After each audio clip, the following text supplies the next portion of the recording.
సహోదరులకు, సోదరులందరికీ, ఆన్లైన్ ద్వారా ఎవరైతే ఆరాధనలో పాల్గొన్నారో వారందరికీ కూడా నా హృదయపూర్వకమైన వందనాలు తెలియజేస్తూ ఉన్నాను. ఇవాళ అన్నదమ్ములు ఇద్దరు ఏదంటే మ్యాచింగ్ డ్రెస్ వేసారేంటండి అనుకున్నారా? గొడవ అనుకున్నారా? అప్పుడు శ్రీకాంత్ అనే కూడా చెప్పాలి కదా, పెళ్లి షర్టును క్లీన్ ప్యాంట్ వేసుకున్నాం, బాగుందండి అలాగే. సరే, వాస్తవానికి ఆమోస్ గ్రంథంలో ఉన్న మిగతా మరొక అంశం చెప్పాలి. అది నేనేమనుకున్నానంటే, ఏదో ఒక వారం ఆమోస్ గ్రంథానికి సంబంధించి సబ్జెక్ట్ చెప్పుకొని మిగతా వారాల్లో ఏదో సబ్జెక్ట్ చెప్పుకుంటే బాగుంటుంది అనిపించింది. అంటే అన్ని వారాల్లో ఆమోస్ గ్రంథం మీద సబ్జెక్టులు కాకుండా ఏదైనా ఒక వేరే సబ్జెక్టు. అప్పుడు మీరు ఎవరైనా చెప్పండి, బ్రదరు ఈ అంశం కూడా బాగుంటుంది, అది కూడా స్టార్ట్ చేయండి అని చెప్తే అది స్టార్ట్ చేయాలి. లేదా 4 వారాలు, నెలలో 4 వారాలు 4 అంశాలు, అందులో ఒకటి ఆమోస్ గ్రంథం, అలాగైతే బాగుంటుందని అనిపించింది. ఆలోచించండి. అయితే ఈరోజు మాత్రం ఆమోస్ గ్రంథం నుంచి చెప్పండి. ఈరోజు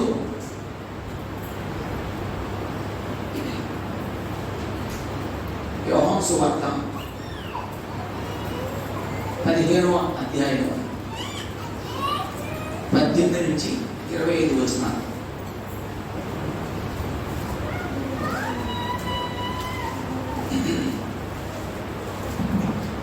ఇక్కడ నుంచి మనం ఒక పాఠాన్ని ఆలోచించుకోవాలి. ఆ పాఠం ఏంటంటే,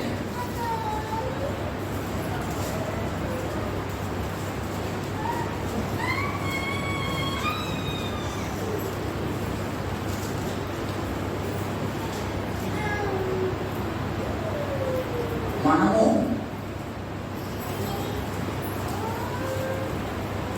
ఏర్పరచబడిన వారు.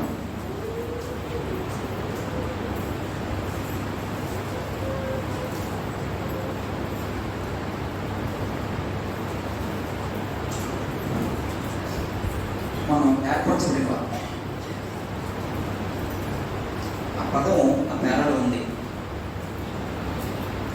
దానికి సంబంధించి అసలు మనల్ని ఎవరు ఏర్పాటు చేశారు, లేదా ఎవరు ఏర్పరిచారు?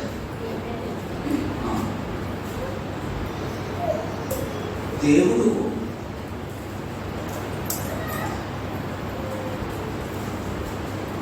క్రీస్తు ద్వారా ఏర్పరిచాడు. అంటే మనం ఏర్పరచడంలో, మనం ఏర్పరచుకోవడంలో 2 పాత్రలు ఉన్నాయి. దేవుని పాత్ర ఉంది, యేసు పాత్ర ఉంది, అలాగే పరిశుద్ధాత్మ పాత్ర కూడా ఉంది.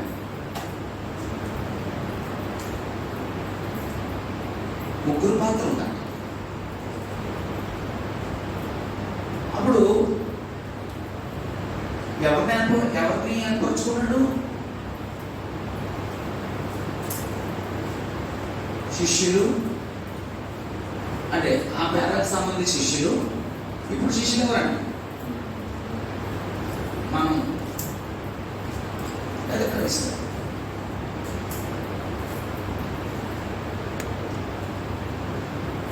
ఇలాగా దేవుడు క్రీస్తు ద్వారా మనల్ని ఏర్పరచుకున్నాడు. ఎక్కడ నుండి ఏర్పాటు చేసుకున్నాడు? లోకము నుండి.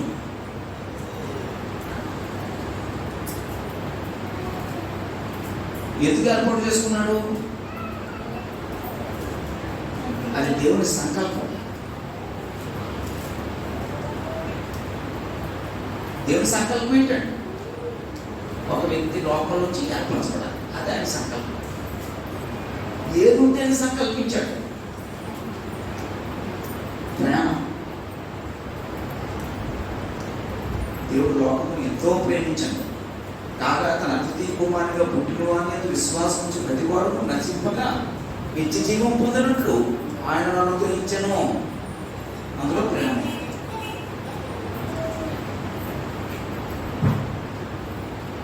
దేని బట్టి ఏర్పాటు చేసుకున్నాడు? ఆయన సంకల్పాన్ని బట్టి. సంకల్పం ఉంది కాబట్టి ఏర్పాటు చేసుకున్నాడు. ఆయన ప్రేమ ఉంది కాబట్టి ఏర్పరచుకున్నాడు. త్యాగం వల్ల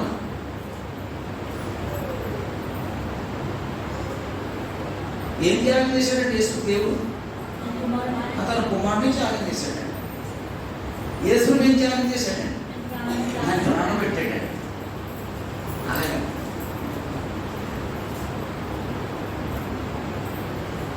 అప్పుడు ఈ లోకంలో నుండి దేవుడు క్రీస్తు ద్వారా మనను ఏర్పాటు చేయడం ఆయన సంకల్పం అయితే, ఒక వ్యక్తి ఈ సంకల్పంలోకి ఎప్పుడు వస్తాడు? అంతేనండి, బాప్తిస్మం వలన.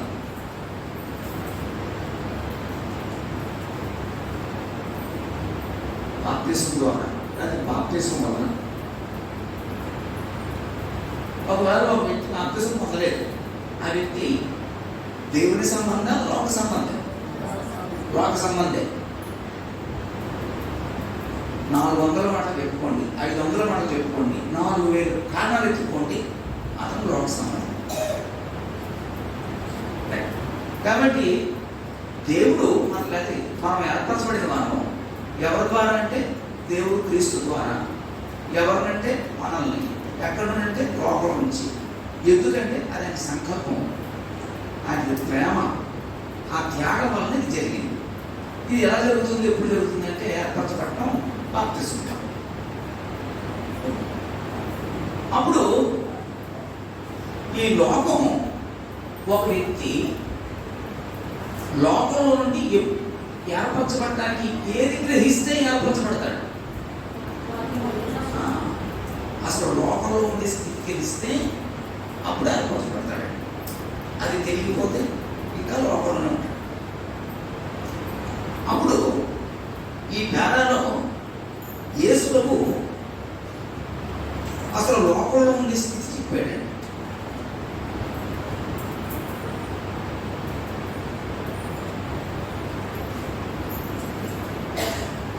లోకమునందు ఉండు పరిస్థితి.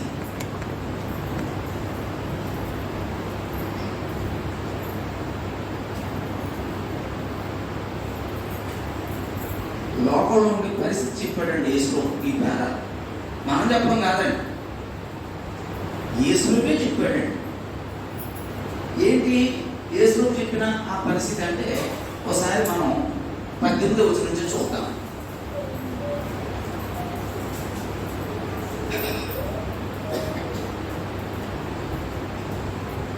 18వ వచనంలో, లోకము మిమ్మల్ని ద్వేషించి ఎడల మీకంటే ముందుగా నన్ను ద్వేషించినని మీరు ఎరుగుతారు.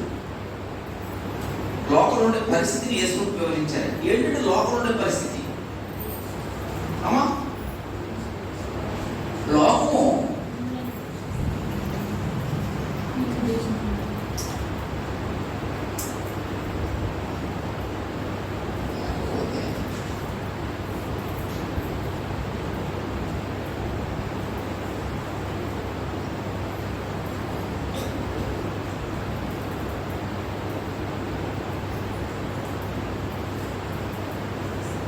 లోకము క్రీస్తుని ద్వేషించింది. లోకము క్రీస్తుని ద్వేషించింది కాబట్టి ఇప్పుడు లోకం ఏం చేస్తుంది? మిమ్ములను ద్వేషించును.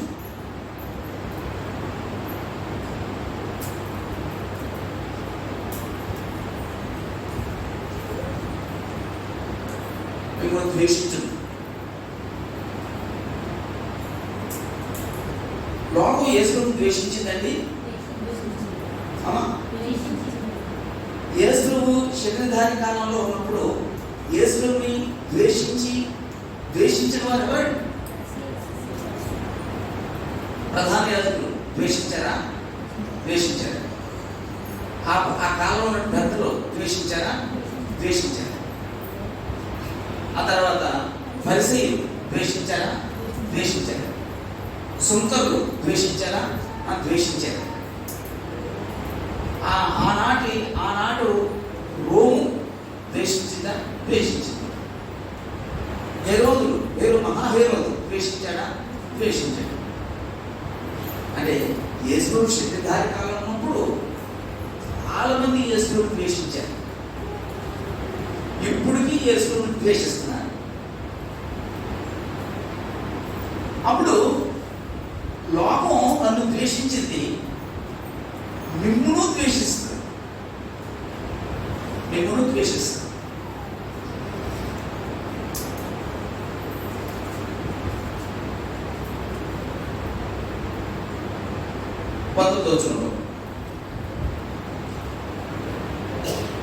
ఇప్పుడు 19వ వచనంలో లోకం మిమ్మల్ని ద్వేషించడలా, 18వ వచనం లోకం మిమ్మల్ని ద్వేషించడలా మీకంటే ముందుగా నన్ను ద్వేషించని మీరు ఎరుగుతారు. ఒకసారి మనం ద్వేషించారే నువ్వు మనం కూడా పోతామండి. ఇక్కడ వేసుకుంటూ ఉన్నారండి.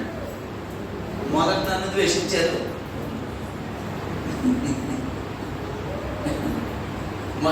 ద్వేషించారు, ఆ తర్వాత మిమ్మల్ని ద్వేషిస్తున్నారు. అది గొప్ప పెద్ద సంగతి కాదు, ఆశ్చర్యపడవలసిన సంగతి కాదు. అదనమాట మిమ్మల్ని ద్వేషిస్తారు. ఇంకో మాట 19వ వచనంలో మీరు లోక సంబంధిలా లోకము తన వారిని స్నేహించును, అయితే మీరు లోక సంబంధులు కారు, నేను మిమ్మల్ని లోకంలో నుండి ఏర్పరచుకుంటుంది, అందుచేతనే లోకం మిమ్మల్ని ద్వేషించుతుంది అన్నాడు.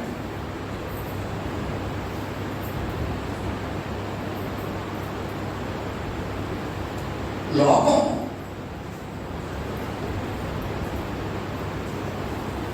తన వారిని ఏం చేయదట? అమ్మా అక్కడ అన్నమాట తన వారిని స్నేహించునంటే ఎవరిని స్నేహిస్తాం? ప్రేమించే వ్యక్తిని స్నేహిస్తామా? ద్వేషించే వ్యక్తిని స్నేహిస్తామా? ప్రేమించే వ్యక్తిని స్నేహిస్తాం. అప్పుడు ద్వేషించే వ్యక్తిని ఒక వ్యక్తి స్నేహం చేయడు, సహవాసం చేయడు. ఇక్కడ దేశంలో ఉన్నారంటే లోకం తన వారిని స్నేహిస్తుందంటే లోకం తన వారిని ఏం చేయదండి? ద్వేషించదు.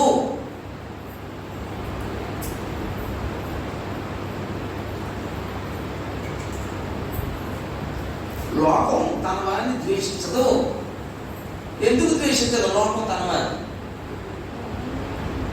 ఎవరు మాట్లాడండి. ఎందుకని లోకం తన వారిని ద్వేషించదు? అమ్మా గట్టిగా చెప్పండి.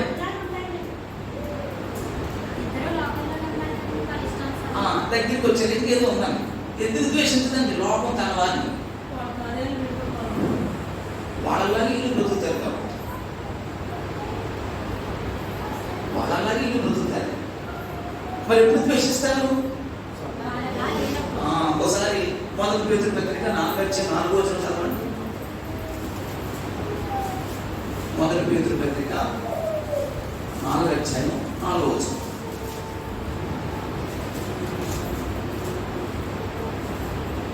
అపరిమితమైన ఆ దుర్వ్యాపనందు తమతో కూడా మీరు పరిగెత్తకపోయినందుకు వారు ఆశ్చర్యపడుచు మిమ్మల్ని దూషించు. అదనమాట. ఎందుకు ద్వేషిస్తారు? ఎందుకు దూషిస్తారు? తమతో పాటు మీరు పరిగెట్టలేదు కాబట్టి ద్వేషిస్తారు, దూషిస్తారు. లోకం వారితో పాటు ఉండదు కాబట్టి వాళ్ళలాగే ప్రవర్తిస్తారు కాబట్టి ద్వేషిస్తారు. మరి మిమ్మల్ని ఎందుకు ద్వేషిస్తుంది? మీ క్రియలు వేరు, వాళ్ళ క్రియలు వేరు. మీ ఆలోచనలు వేరు, వాళ్ళ ఆలోచనలు వేరు. మీ మాట తీరు వేరు, వాళ్ళ మాట తీరు వేరు. మీ జీవితం వేరు, వాళ్ళ జీవితం వేరు.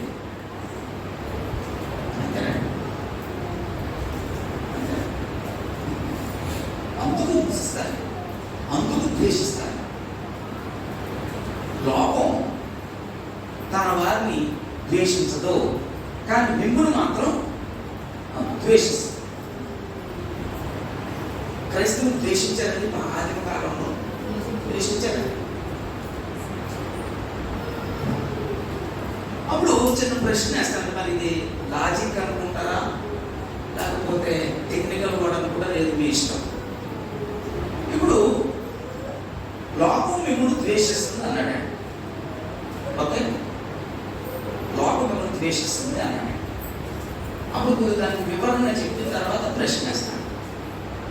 ఎలా ద్వేషిస్తుంది?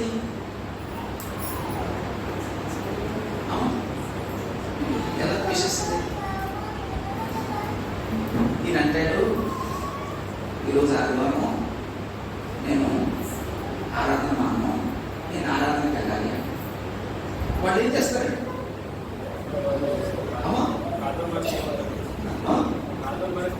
ఆదివారం మానేస్తే అయినా సరే నేను మాను, నేను ఆదివారం వెళ్ళాలి ప్లీజ్ అంటారు. ఏమంటారు? రే భక్తిపరుడు వచ్చేసాడురా, వీడికేనంటారు భక్తి, వీడికేనంటారు దేవుడు అని ద్వేషించి దూషించి అపహసిస్తారు.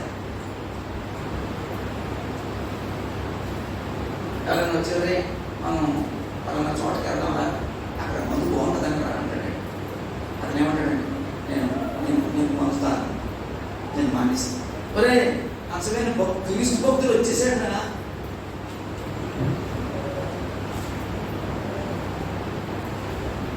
అలాగండి మన బంధువుల్లో కానీ రక్త సంబంధికుల్లో కానీ మేము విగ్రహ సంబంధమైన వాటిని మేము అనుసరించాం ప్లీజ్ అంటే, మీరు ఒక్కరైనా భక్తిపరులు, మీకైనా దేవుడు మాకు దేవుడు కాదా అంటారు. కొంతమంది మతశాఖలో కలవరండి. మతశాఖలో కలవనోళ్ళు ఎందుకు మతశాఖలు ఎక్కడ ఉన్నాయండి? లోపల ఉన్నాయి, క్రీస్తులో ఉన్నాయి, లోపలనే ఉన్నాయి. వాళ్ళు హింసిస్తారండి. మీకు ఒక్కడికైనా బైబిల్, మీకు ఒక్కడికైనా యేసుప్రభు మాకు కాదా? మా దగ్గర ఉంది ఒకే బైబిల్ కాదా? మనం అందరూ ఒకటి కాదా?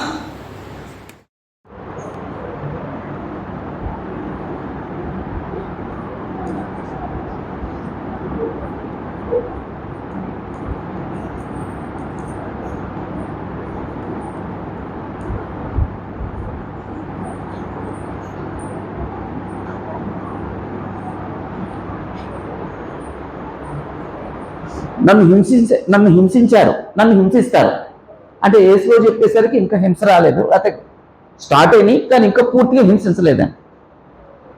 అప్పుడు నన్ను హింసించారు. ఇప్పుడు యేసులో చెప్పింది ఏంటండి? మిమ్మును హింసించును,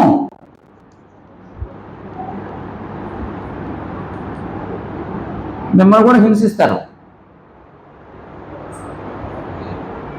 మిమ్మల్ని కూడా హింసిస్తారు.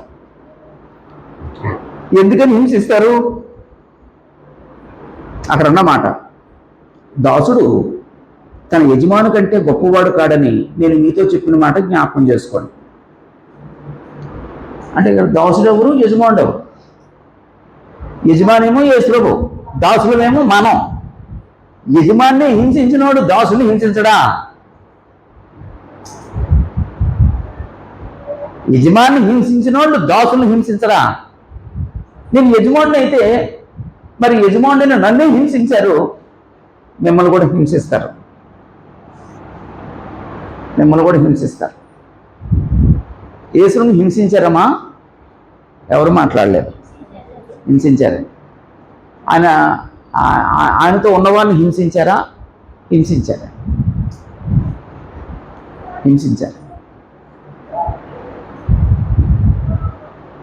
హింసించటం ఎవరైనా చెప్పండి, ఎలా హింసిస్తారు? హింసలు ఎలా ఉంటాయి? రెండు రకాలు.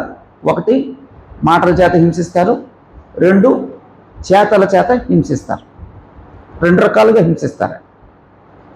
హింసించటం లోకమునందు ఉండే వారి జీవితమా,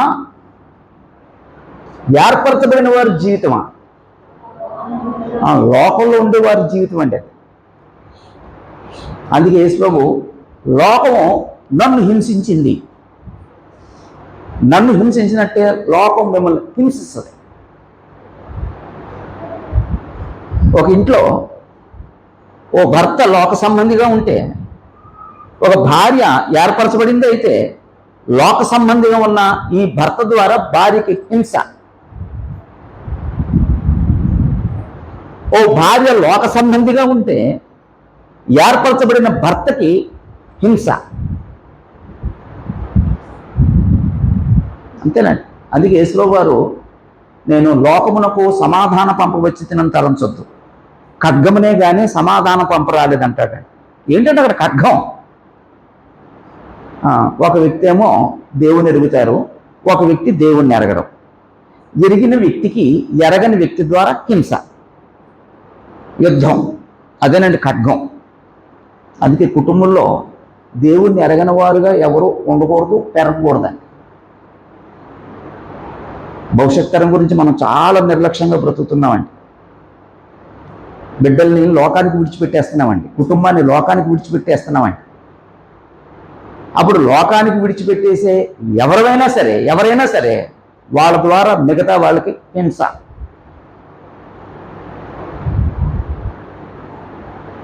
మనల్ని ఏర్పరచుకున్న యేసుప్రభు ఎవరినైనా హింసించాడండి? హింసించలేదండి. ఆయన హింసించలేదంటానికి ఒక్క మాట చెప్పండి ఎవరైనా. అమ్మా, నలిగిన రెల్లును వెరవడు, అవిసేనారణను ఆర్పడు, అంత సున్నితమైన మనసు కలిగిన వాడండి యేసుప్రభు. మనం ఎప్పుడు నొప్పించుకుంటూనే బ్రతుకుతామండి. నా భార్యని నొప్పిస్తూనే బ్రతుకుతానండి, ఓ తల్లిని నొప్పిస్తూనే బ్రతుకుతాడండి, ఓ తండ్రిని నొప్పిస్తూనే బ్రతుకుతాడండి, కోడలు నొప్పిస్తూనే బ్రతుకుతాడండి, అత్తగారిని నొప్పిస్తూనే బ్రతుకుతాడండి. మరి నేను నమ్మిన యేసుప్రభు ఆయన ఎవరిని నొప్పించలేదు అంటే నాకు ఇంకా యేసుప్రభు అర్థం కాలేదన్నమాట అండి. ఆ నొప్పించని యేసుప్రభు నాకు తెలియదు అన్నమాట అండి. ఆయన హింసించని యేసుప్రభు నాకు అర్థం కాలేదండి. ఇప్పటికీ ఒకరినొకరు హింసించుకుంటూ నొప్పించుకుంటూ బ్రతుకుతున్నామండి. నేను ఒక ఊళ్ళో సేవ చేశానండి. ఆమె తన భర్తతో 25 సంవత్సరాలు మాట్లాడలేదండి. 25 ఏళ్ళు చనిపోయిందండి. ఆమె భర్త ముందు చనిపోలేదనుకుంటా, ఈమె ముందు చనిపోయింది. ఆమె చనిపోయేంత వరకు తన భర్తతో మాట్లాడలేదండి. ఒకే ఇంట్లో ఉంటారు, ఒకే కూర తింటారు, ఒకే కూర తింటారు. అంటే ఎలా హింసించడం కానీ తిట్టు కూడా కాదటండి. అమ్మా, మాట్లాడకుండా ఉండడం అది కూడా హింసేనా? మామూలు హింస కాదండి, భయంకరమైన హింస అండి.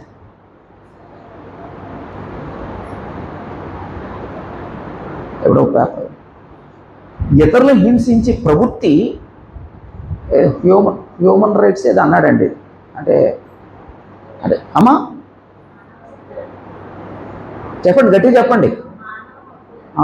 అంటే ఏదో మంచి పదం వాడాడండి. అంటే మనిషి అయితే హింసించడం,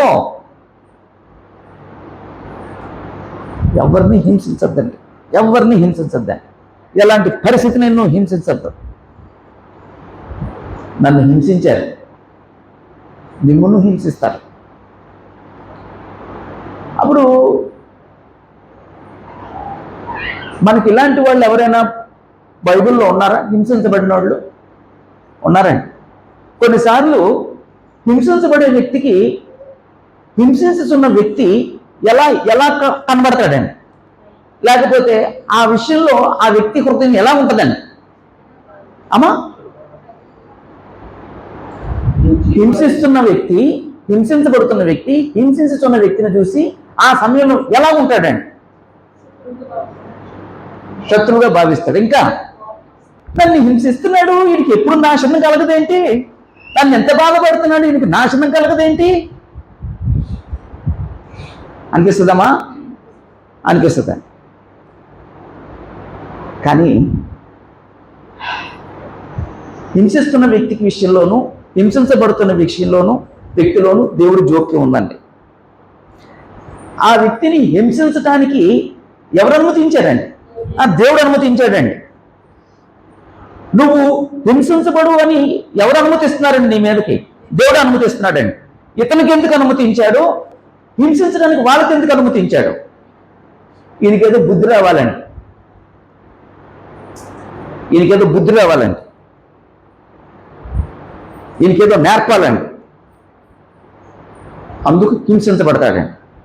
లేకపోతే ఇతనికి ఒక పరీక్ష అండి, ఆ పరీక్షలు ఏదో పాస్ అవ్వాలండి, అందుకే హింసించబడతాడండి. అప్పుడు హింసిస్తున్న వ్యక్తికి ఎందుకు అలా అప్పగించాడండి ఆ పని? హింసించే వ్యక్తి చెడ్డోడా మంచోడండి? ఆ చెడ్డోడే. అయితే ఆ చెడ్డవాడిని చెడ్డ పని ఎందుకు చేయిస్తున్నాడు దేవుడు? మంచోడని చెడ్డ పని అప్పగించాడా, చెడ్డోడని చెడ్డ పని అప్పగించాడా? ఆ చెడ్డోడు కాబట్టి చెడ్డ పని అప్పగించాడు. చెడ్డోడు కాబట్టి చెడ్డ పని ఆయనే చేయగలడు కాబట్టి అది ఆయనకు అప్పగిస్తాడండి. మంచోడుగా పని అప్పగించడండి. నేను ఎవరినైనా హింసిస్తే నేను మంచోడని దేవుడు నాకు అప్పగించలేదండి, నేను చెడ్డోడని దేవుడు నాకు అప్పగించాడండి. అప్పుడు ఎందుకు అప్పగించాడు? 2 కారణాలండి. ఒకటి, ఆ హింసిస్తున్న వ్యక్తి మారుమోసు పొందాలి, అవకాశం ఇస్తున్నాడండి. లేదా ఎందుకు అవకాశం ఇచ్చాడంటే అతని పాపం పరిపక్వం అవ్వాలి. అంతేనా? పాపం పరిపక్వమై దేవుడికి ఒక లెక్క ఏంటంటే పాపం పరిపక్వత చెందకుండా నాశనం చేయడండి. అతను పాపం పండాలి, అప్పుడు పండటానికి అనుమతించాడు. నువ్వు హింసించరా, నువ్వు హింసించు. ఒరే నువ్వు బాధ పెట్టరా, నువ్వు బాధ పెట్టు. ఒరే నువ్వు త్రాగరా, నువ్వు త్రాగుతూనే ఉండు. అదండి క్రైస్తవులు ఆదిమ కాలంలో క్రైస్తవుల్ని అనేక మంది హింసించారండి.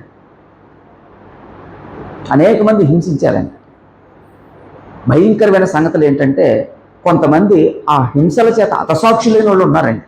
మీకు తెలిసిన ఒక హతసాక్షి చెప్పండి అమ్మా. స్తెఫను మొట్టమొదటి హతసాక్షి ఎవరండి అమ్మా? స్తెఫనేనా? అంటే అపోస్తులు హతసాక్ష్యము యాకోబు, క్రైస్తవుల హతసాక్ష్యము స్తెఫను.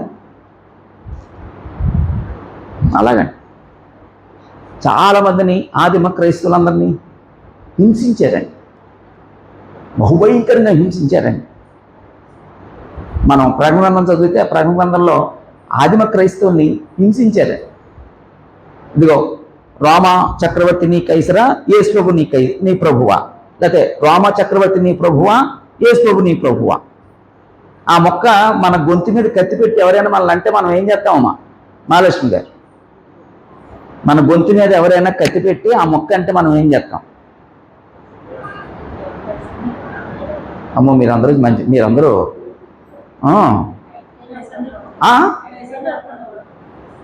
మరి ఎందుకు చేసుకో? మీకు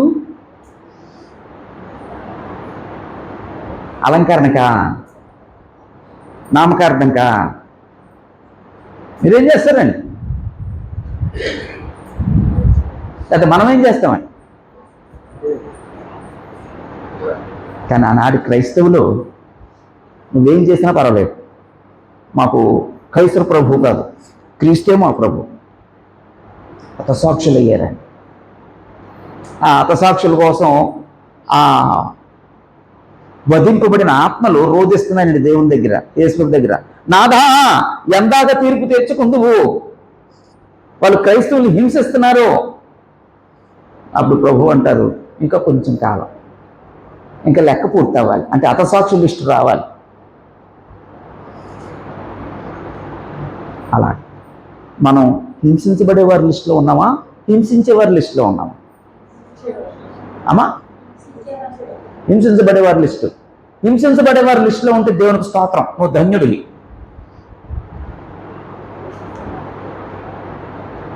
నా నిమిత్తము జనులు మిమ్మల్ని నిందించి హింసించి మీ మీద అబద్ధముగా చెడ్డ మాటలలో పలుకున్నప్పుడు మీరు ధన్యులు. అది లోపల ఉండే పరిస్థితి అండి. మిమ్మల్ని హింసిస్తారు.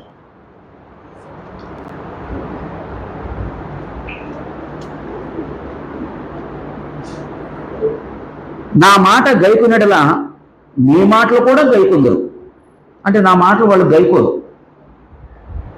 లోపల ఉండే పరిస్థితి ఏంటంటే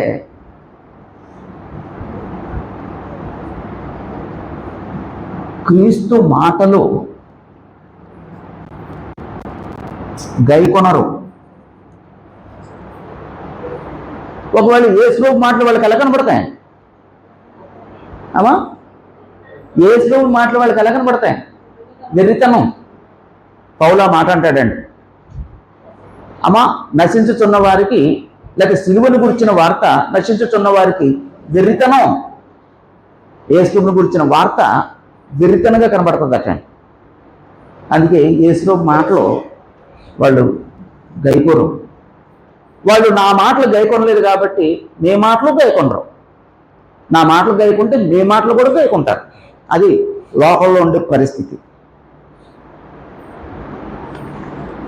అంటే యేసు ఆజ్ఞాపించిన వాటిని వాళ్ళు గైకొనలేదు. మరి ఏర్పరచబడిన మనం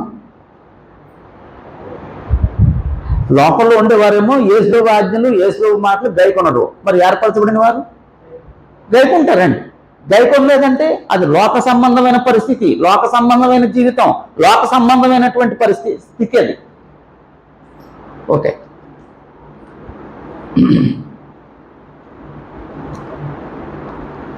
21వ వచనంలో, అయితే వారు నన్ను పంపిన వారిని ఎరుగరు గనక నా నిమిత్తము లేక నా నామము నిమిత్తము వీటన్నిటినీ మీకు చేయుదురు. లోపల ఉండే పరిస్థితి ఏంటంటే తండ్రిని ఎరుగరు. తండ్రిని ఎరగరు. తండ్రి ఎవరండి? యెహోవా దేవుడండి. ఆ తండ్రిని ఎరగలేదు కాబట్టి అక్కడ చెప్పిన నా నామం నిమిత్తము వీటిని మీకు చేయదురు. వీటిని మీకు చేస్తారు. నన్ను ఎలాగైతే ద్వేషించారు మిమ్మల్ని అలా ద్వేషిస్తారు. నా మాటలు ఎలాగ వినలేదు మీ మాటలు అలాగ వినరు. నన్ను ఎలాగైతే హింసించారు మిమ్మల్ని కూడా అలాగే హింసిస్తారు. నాకేమేమి చేశారో మీకు కూడా అదే చేస్తారు. కారణం ఏంటంటే వాళ్ళు తండ్రిని ఎరగలేదు. అక్కడ అక్కడ అక్కడ అక్కడ మనకు నీతి ఏంటంటే దేవుని ఎరిగితే, ఒకవేళ దేవుని ఎరిగితే ద్వేషిస్తాడా? ద్వేషించడండి. దేవుని ఎరిగితే హింసిస్తారా? హింసించరండి. దేవుని ఎరిగితే యేసు మాటలు గైకుంటాడండి. దేవుని ఎరగలేకపోతేనే ద్వేషిస్తాడండి. దేవుని ఎరగలేదు కాబట్టి హింసిస్తాడండి. దేవుని ఎరగలేదు కాబట్టి క్రీస్తుని అంగీకరించడండి. అలా 21వ వచనం, అదే 22వ వచనం, నేను వచ్చి వారికి బోధింపకుండిన యెడల వారికి పాపం లేకపోను, ఇప్పుడైతే వారి పాపమునకు మిషలేదు అన్నాడండి.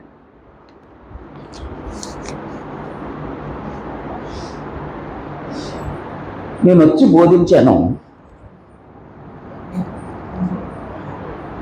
బోధించాను కాబట్టి వాళ్ళకి ఏం తెలిసింది? పాపం అంటే ఏంటో తెలిసింది. యేసు రాకపోతే అసలు పాపం అంటే ఏంటో తెలియదండి. ఒక వ్యక్తి యేసులోకి రాకపోతే ఆ వ్యక్తికి అసలు పాపం అంటే తెలియదండి. అందుకే యేసు లోకానికి వచ్చి దేవుని చూపించి పాపం అంటే ఏంటో చూపించి చెప్పాడండి. అప్పుడు రేపొద్దున్న యేసు రాకడలో అయ్యా మరి మాకు పాపం అంటే ఏంటో తెలియదు, మాకు తెలుసుంటే అప్పుడే మారుమనసు పొందేవాళ్ళం, మాకు తెలుసుంటే అప్పుడే బాప్తిసం పొందిన వాళ్ళం, మాకు తెలుసుంటే అప్పుడే నీ మార్గంలోకి వచ్చిన వాళ్ళం అంటారన్నమాట. మనుషులు చాలా తెలివైన వాళ్ళండి, చాలా తెలివైన వాళ్ళండి. ఎలాగైనా మార్చేసుకుంటారండి. అప్పుడు యేసు ఏమంటారంటే, నేను వచ్చాను, మీకు బోధించాను, మీకు పాపం అంటే ఏంటో చెప్పాను, కాబట్టి నేను మాకు పాపం అంటే ఏంటో తెలియదు అంటానికి వీలు లేదు, అంటే మిషలేదు, వీలు లేదు.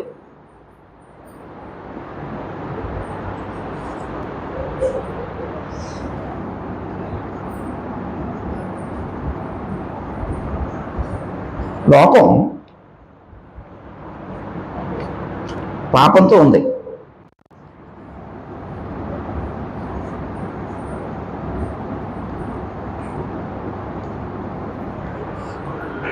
పాపం లేదని చెప్పడానికి వీల్లేదు.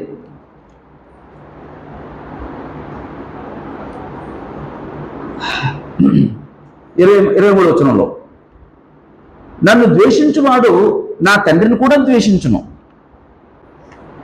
అప్పుడు లోకంలో ఉండే పరిస్థితి ఏంటంటే తండ్రిని ద్వేషించేవాడు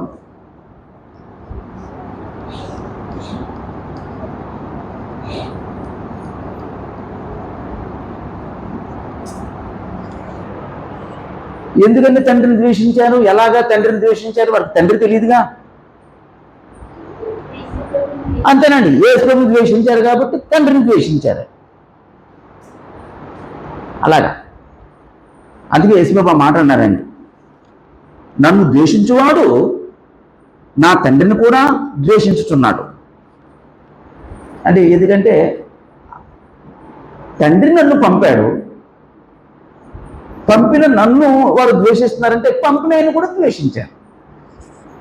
ఒకవేళ ఎవరైనా యేసుని ప్రేమిస్తే తండ్రిని ప్రేమించినట్లు, ఎవరైనా యేసుని అంగీకరిస్తే తండ్రిని అంగీకరించినట్లు. ఈరోజు యేసుని అంగీకరించిన మిషన్లు ఉన్నాయి తెలుసండి. మీకు తెలిసిన మిషన్ చెప్పండి.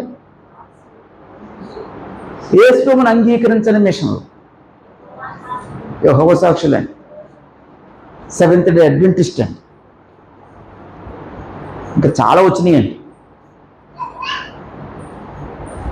కానీ ఇక్కడ వాస్తవం ఏంటంటే నువ్వు యేసుని అంగీకరించకపోతే తండ్రిని కూడా అంగీకరించినట్టు.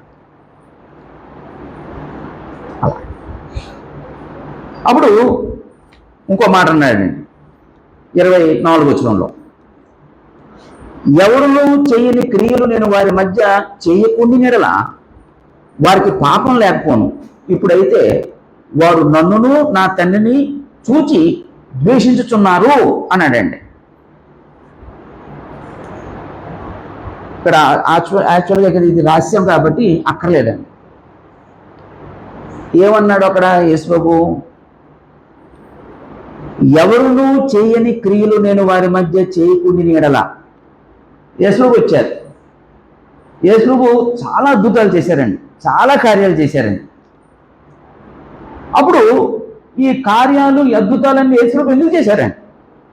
ఆయన దేవుని కుమారుడు నిరూపించబడాలి, దేవుని చేత పంపబడిన వాడు లేదా దేవుని చే అభిషేకించబడిన వాడని గుర్తెరగాలి, ఈయన మెస్సీ అని ఎరగాలి. అందుకే యేసుబాబు సూచక్రియలు చేశారండి, అందుకే యేసుబాబు స్వస్థతలు చేశారండి, యేసుబాబు అద్భుతాలు చేశారండి.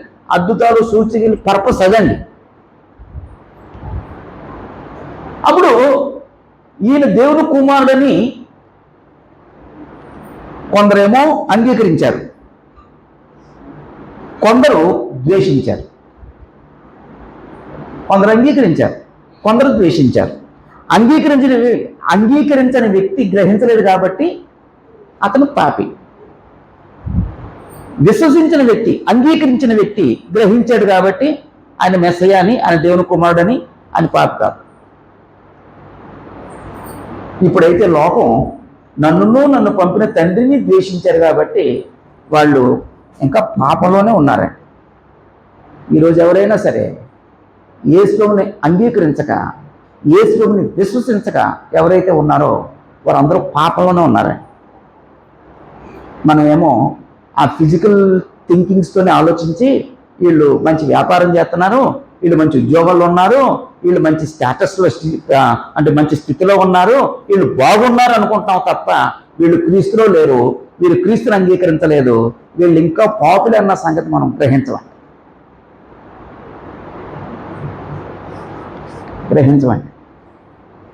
అందుకే ఆ ఫిజికల్ థింకింగ్స్ గురించి మాట్లాడుతున్నప్పుడు వాటిని గొప్పగా చెప్పుకుంటామండి మనం. మరి మా వాళ్ళు ఇదండి, మా వాళ్ళు అదండి, వాళ్ళకి ఎన్నున్నా వాళ్ళు పాపులే.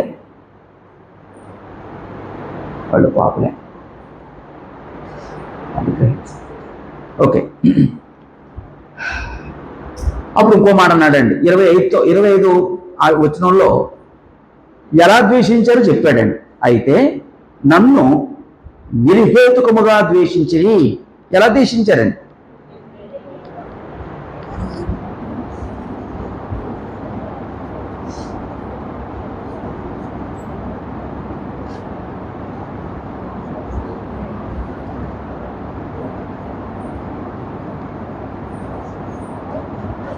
లోపల ఉండే పరిస్థితి నిర్హేతుము అనే మాట వాడాడు. నిర్హేతుము అంటే అకారణము, కారణం లేకుండా.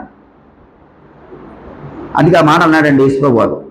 అయితే నన్ను నిర్హేతుకముగా ద్వేషించిరి అని వారి ధర్మశాస్త్రంలో రాయబడిన వాక్యము నెరవేరినట్లు ఇలాగు జరిగను అని ధర్మశాస్త్రంలో ఉన్న ఒక వచనాన్ని యేసుప్రభు కోట్ చేశారండి. అది కీర్తన 35:19 ఉంటుంది.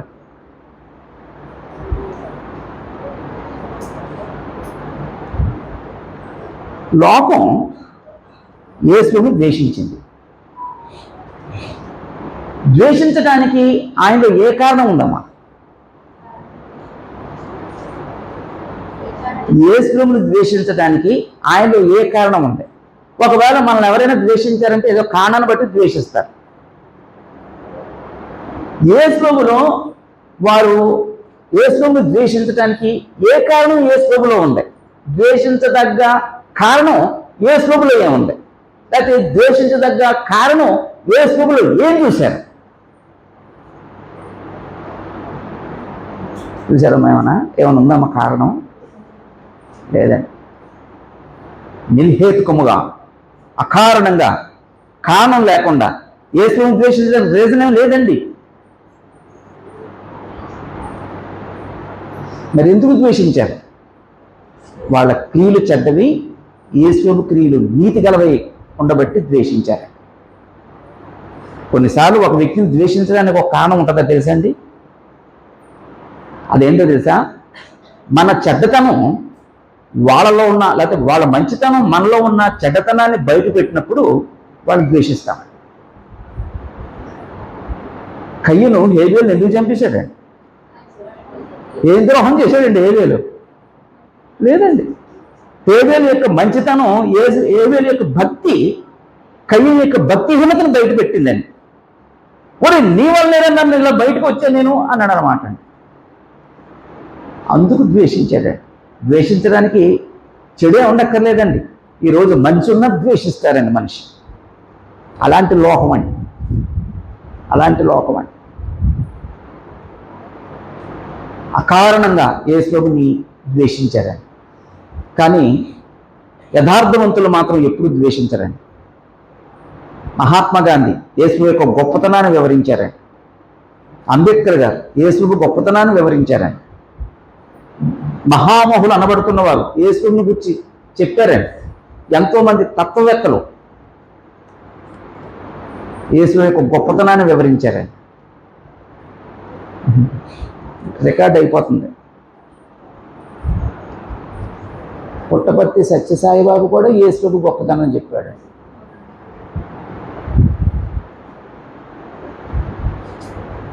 మరి ఎవరైనా చెడు చెప్తున్నారంటే అర్థం ఏంటండి? మత ఛాందస్తులు యేసు మీద బురద జల్లాలని ట్రై చేసేవాళ్ళు. అది లోపల ఉండే పరిస్థితి. అప్పుడు ఈ లోకమునందుండే ఈ పరిస్థితి నుంచి, ఈ లోకమునందుండే వారిని యేసు ఏం చేశారటండి? అమ్మా 19 వచనంలో, మీరు లోక సంబంధులైన లోకము తనవారిని స్నేహించును, అయితే మీరు లోక సంబంధులు కారు. ఎందుకని? నేను మిమ్మల్ని లోకంలో నుండి ఏర్పరచుకుంటేనే.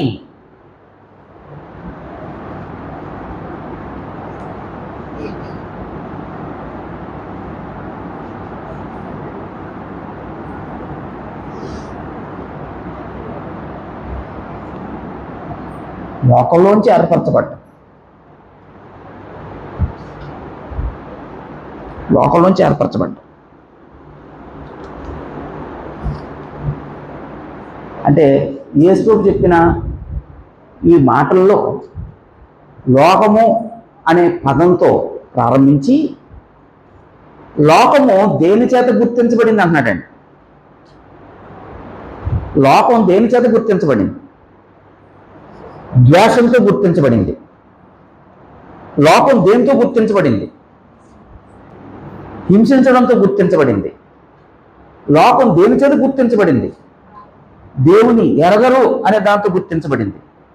లోకం దేంతో గుర్తించబడింది? పాపముతో గుర్తించబడింది. అదండి. అంటే లోకం దేంతో రికగ్నైజ్ చేశాడండి? ద్వేషంతో రికగ్నైజ్ చేశాడండి, హింసించడంతో రికగ్నైజ్ చేశాడండి, పాపంతో రికగ్నైజ్ చేశాడండి. అదండి. మరి ఏర్పరచబడిన వారిని ఒకవేళ దీనికి ఇంకో పేరు పెడతాం, అదేంటంటే క్రైస్తవ్యం. క్రైస్తవ్యాన్ని పేరు పెడతాం. ఒకవేళ క్రైస్తవ్యాన్ని దీని పేరు పెడితే ఈ క్రైస్తవ్యం దేంతో రికగ్నైజ్ చేయబడిందండి? అమ్మా, లోకమేమో ద్వేషిస్తుంది, క్రైస్తవ్యమేమో ప్రేమిస్తుంది. లోకమేమో హింసిస్తుంది, క్రైస్తవ్యమేమో ప్రేమ, సహనం, దీర్ఘశాంతం,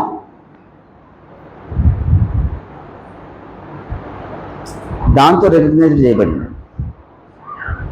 లోకం దేంతో రికగ్నైజ్ చేయబడింది? క్రీస్తు మాటలు గైకొనరు. క్రైస్తవ్యం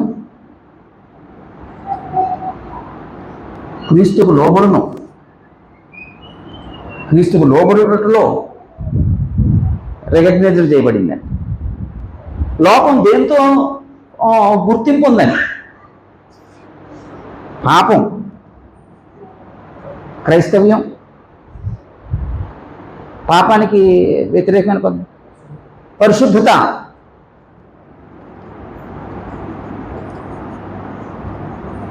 పరిశుద్ధతతో రికగ్నైజ్ చేయబడింది. అదండి క్రైస్తవ్యం అంటే. క్రైస్తవ్యం అంటే హింసించడం కాదండి. క్రైస్తవం అంటే ద్వేషించడం కాదండి. క్రైస్తవ్యం అంటే క్రీస్తుకి లోబడకుండా ఉండటం కాదండి. క్రైస్తవం అంటే పరిశుద్ధత లేకుండా ఉండటం కాదండి, పాపంతో ఉండటం కాదండి. క్రైస్తవ్యం అంటే లోకంలో ఉన్నవారిని స్నేహించటం కాదండి. ఈ లోక స్నేహము దేవునితో వైరమని మీరు ఎరుగరా?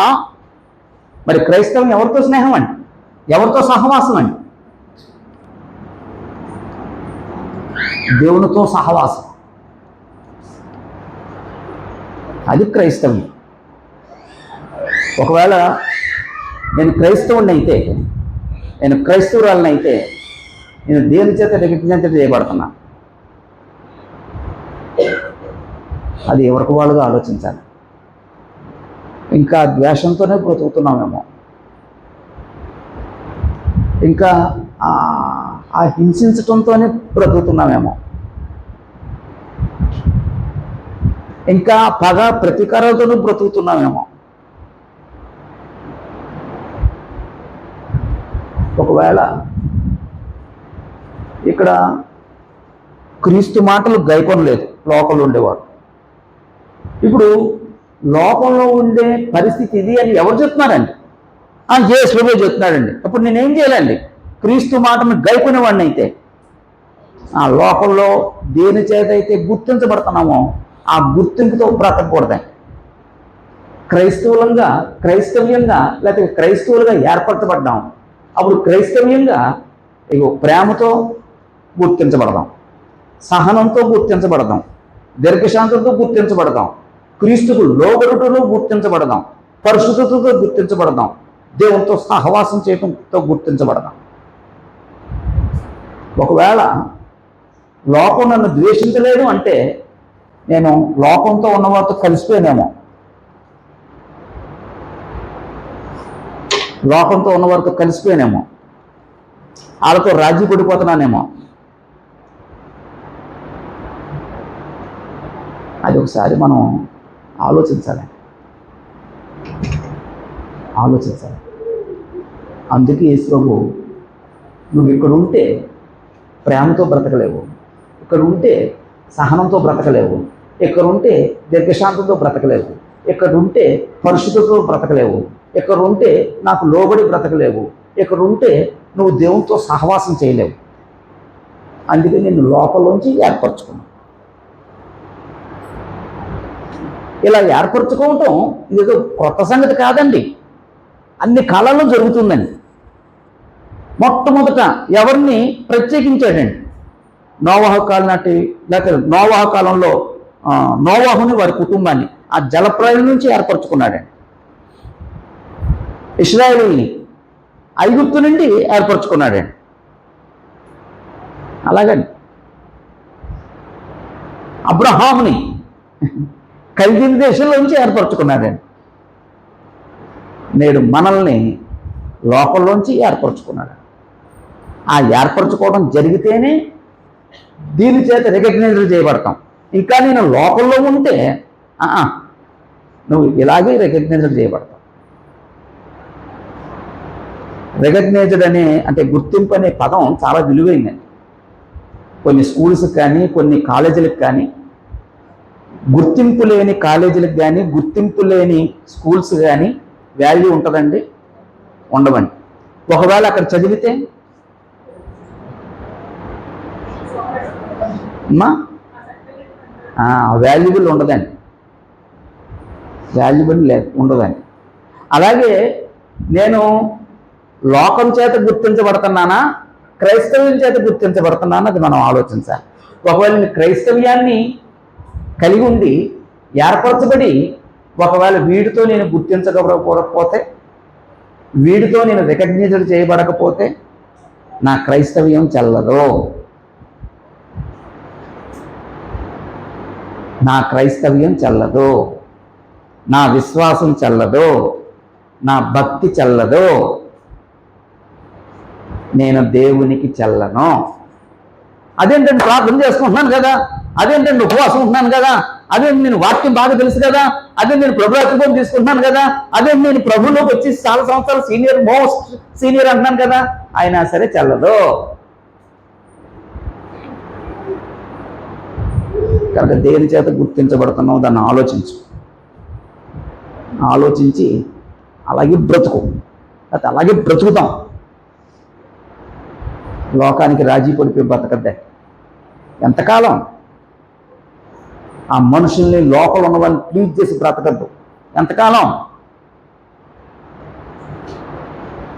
ఆ మనుషుల్ని బ్రతికించలేదు, ఆ మనుషుల్ని పోషించలేదు, ఆ మనుషులు నీకు ఆయుష్ ఇవ్వలేదు, ఆ మనుషులు నీకు ఆరోగ్యం ఎవరో ఒక దేవుడు తప్ప. ఆయన సంతోషం. అలా అది యేసు చెప్పారండి ఈ పేరాలో.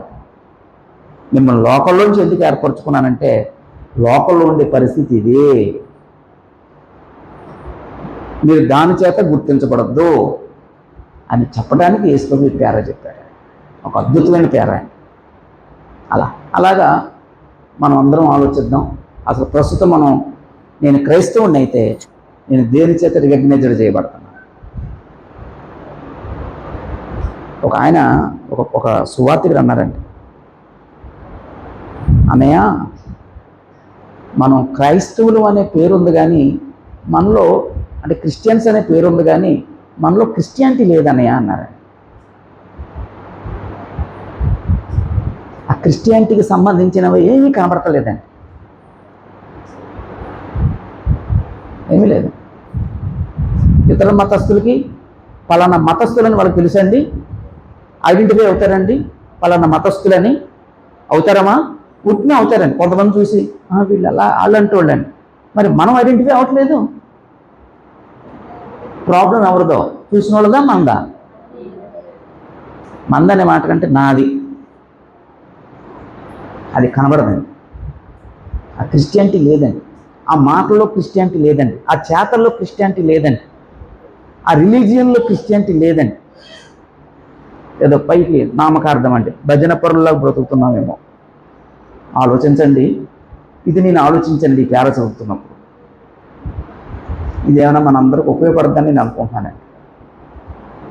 కనుక క్రైస్తవులుగా మనకు అనుగ్రహించిన గుర్తింపుతో బ్రతుకుతాము.